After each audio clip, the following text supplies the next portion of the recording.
Welcome back, Keith Tebow, FRCmedia. Thank you for joining us today. From time to time, we've been able, since COVID began, we've been able to check in with what's been happening up on Beacon Hill with our legislative delegation, and we're going to do that today. Pleased to be joined by State Representative Alan Silvia, the 7th Bristol District. Representative Silvia, how are you? And thank you for joining us. Oh, I'm sorry, I had you muted there. Welcome. How are you? We're great. Good to be with you again. Let's just get right into it. I know there's a lot that's been going on, obviously, on Beacon Hill as the legislature is, meeting more formally now and starting to pass votes. I believe you have, 1 month before the end of the official session, before legislators go back home and worry about their local campaign. So I want to just jump in on a couple of items. First of all, I actually want to go back to the killing of George Floyd and what the legislature may be doing. But first of all, people may not know that you're a former police officer in the city of Fall River, a former detective. I haven't asked you yet about your thoughts about the Floyd killing and its effect on police force. So let me do that. What are your thoughts? So, of course, this has caused a great deal of stress throughout our nation. Obviously, the Floyd killing was something that was a gross action by this individual who's been charged with murder. But it's also brought to light the issue of racism and bias on minorities throughout our Commonwealth, throughout our nation. We have stepped up in the Commonwealth to pass some legislation within the next 3 weeks. I have been very involved since the outset. Obviously, I'm a member of the Law Enforcement Caucus at the State House. I'm the vice chair of the Joint Committee on Public Safety.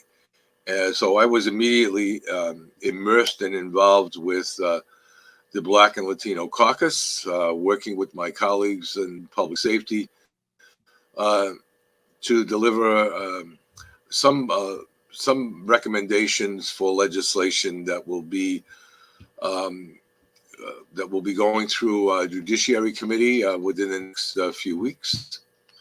And let me say, though, that and I say this whenever I speak about the issue of police reform, and that's the fact that the vast majority of our police officers, not only in Fall River, but in the Commonwealth, 99.5%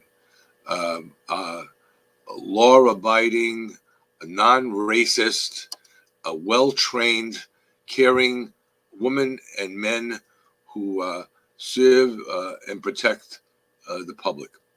And they do that well.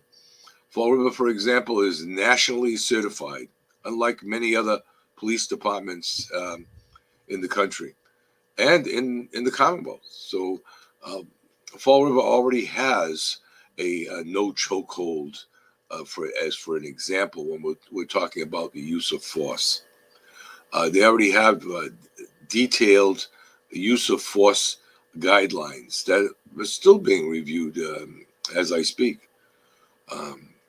So the governor's legislation and legislation that will be added to that in the House of Representatives for this piece of legislation that will be coming out focuses on those things like training, additional training when we look at de-escalation of incidents, non-bias, anti-bias training, something that police departments already have. Professional standards with regard to certification and decertification of police officers.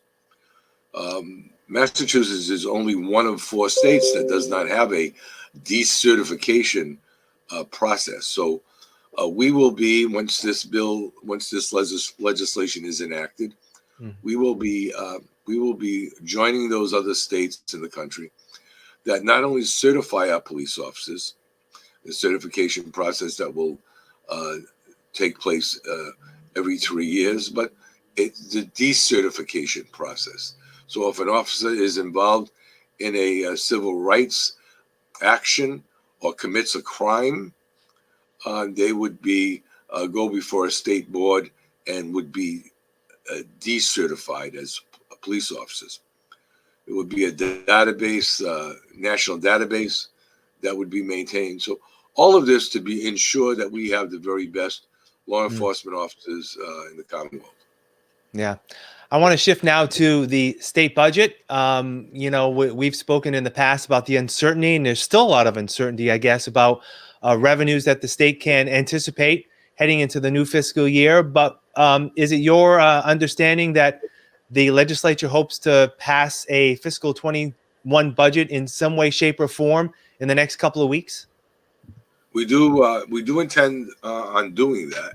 We just passed last week a supplemental budget, $1.1 billion. Supplemental, of course, for 1/12 of the budget to carry us through July. Now, the hope here is that the federal government will support those states with a stimulus. That legislation has already passed the House, Congress. It's in Senate because all states are like Massachusetts with a huge deficit. Massachusetts right now, we're looking at close to a $7 billion deficit, looking for assistance from the federal government. We expect that is going to happen. We don't know when. But that has really been the holdup, Keith, with when we look at funding for our communities in the way of Chapter 90, another issue we're dealing with today with roads and bridges, our highways, but also when we're looking at unrestricted government aid that the communities like Fall River are so in need of, that local aid is very important. So all communities are waiting to hear the bottom line, and we want them to because they can't do a budget without, as we can't do a budget, they can't do a budget without that local aid. So we're working on that, and I've been very involved with, of course, I also sit on Ways and Means, so we're very involved with trying to look at putting some pressure on our congressmen and our senators to get this work done, because every state is looking for that. Some states are asking for astronomical numbers, which is part of the problem. It has to be done by population. So hopefully we'll resolve this issue by the end of July. Yeah, I know that in terms of this issue, it's not a partisan one, right? There are Republican governors that need help. There are Democratic governors that need help as well. But in terms of I believe the state has also issued that for local communities that the first 2 months of the fiscal year, their local aid will be level funded. Is there an intention that more than likely that'll be the case for the entire year, that the local aid coming into cities and towns will likely be level funded based on fiscal year 20? I hope not, because we're anticipating still an increase over the 2019 budget for local aid.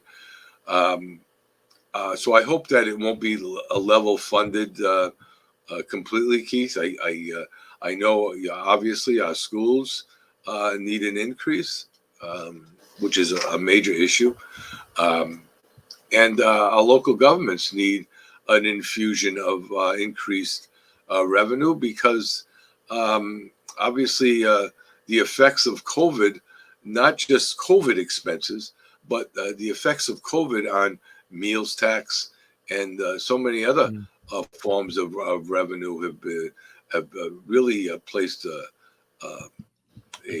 straight stress on communities like Fall River. So although it's supplemental level funding now, we hope that we'll be able to increase that funding to slightly to give some relief to Fall River. Yeah. Are there any other plans, Representative, for any other COVID-related relief coming from the state funneling down to cities and towns? Well, much is dependent. The cities and towns did receive, and Fall River did receive Right. some CARES Act revenue uh, to support any of their expenses that was related to COVID. They still have that money, and they're utilizing that revenue now. Um, but the intent here is that we'll receive that infusion of revenue from the federal government, and Mm, it will help our cities and towns as well. right. Um, the federal government is aware of it. Every state isn't the same issue. The problem is there are states like New York and California that are asking for figures that are astronomical. Yeah. $80 billion California wants. They're not going to see that. It's going to be based on population, and it'll be done in an equitable way. But obviously, in our supplemental budget, we have $3.4 billion in that what people call a rainy day account. Everyone was wondering why we were trying to get that as high as we could. People were complaining, well, that money is the people's money. It should go back to them. It shouldn't be in a It shouldn't be in a rainy day account. Well, now Mm, we're happy we have that rainy day account because right. uh, Yeah. we know we're going to be utilizing some of that revenue to for our educational system, for Mm. our cities and towns, and to help us through this process. Yeah. One other item I want to bring up before I let you go is I believe yesterday, House and Senate Conference Committee has come together to talk about how people will be able to handle voting this fall in terms of allowing people to either request a mail ballot or an absentee ballot, and also how the election may look in the face of COVID. Tell us a little bit about what you know about that, and how do you expect that to come out? I believe it's going to be approved relatively quickly in order for the Today, Secretary of State to do the work. Yeah, right. we're voting on it today at 1 o'clock. So Okay. in a few hours, we'll be on our conference lines, and just that process has changed, Keith. We're not only when we're in session, we have secured phone lines. We have what we're doing right now. You and I'm able to see the vote, see my name on the screen. I have two phones going because I have to speak with the monitor in the State House to ensure that it's me voting. So the process is quite unique. Um, but today we're going to be voting on the early voting, finalizing that. It was in conference committee with the Senate and the House because of some details that um, there was a compromise. But the governor needs to sign that soon, as you mentioned, because by July 15th, the Secretary of State will be mailing out applications for an absentee ballot. Now, we know that based on the information we have, that about 24% of the population in Massachusetts will apply for that absentee ballot. Concerns around COVID are really the impetus behind this effort to get people to vote early and to vote from home. So they'll receive an absentee ballot if they care to request an absentee ballot. They will mail that application in. They'll receive it in the mail, and they can vote in the mail. We also know that a huge percentage of people will still go to the polls and vote. So part of that legislation is to ensure that proper precautions are made at the polling places, and the exact dates and times when up to what time that absentee ballot has to be received a day prior to the election. But keep in mind that the elections are no longer going to be 9 o'clock at night. We're not going to know the final result. This is going to go on, could go on for days in some cases, especially when we're looking at the general election coming November 3rd. So the Yeah. process is going to take longer. Um, like anything that's new, there's always a glitch. Uh, nothing goes as smooth as much as you look at all the details, and we have. Um, there's something that will go awry, and Yeah. we always try to anticipate that. Yeah. It also brings back, hearken to the days when I started in the media, Representative Silvia, in covering elections. We used to have paper ballots. And, even though we appreciate the early results, there was some intrigue there. And I guess this will be even, longer than that, because as you said, it will probably take days before a lot of our elections are decided, depending on how counts are going and how those absentee ballots come in. So, Representative Alan Yep. Silvia, I appreciate your time, and Thank we'll you, talk Steve. again soon. Take Thanks care. very much. Take care. All righty. Representative Alan Silvia joining us today. We want to thank him for his support and his participation. We want to thank you for joining us as well. I'm Keith Tebow, and we'll talk again soon.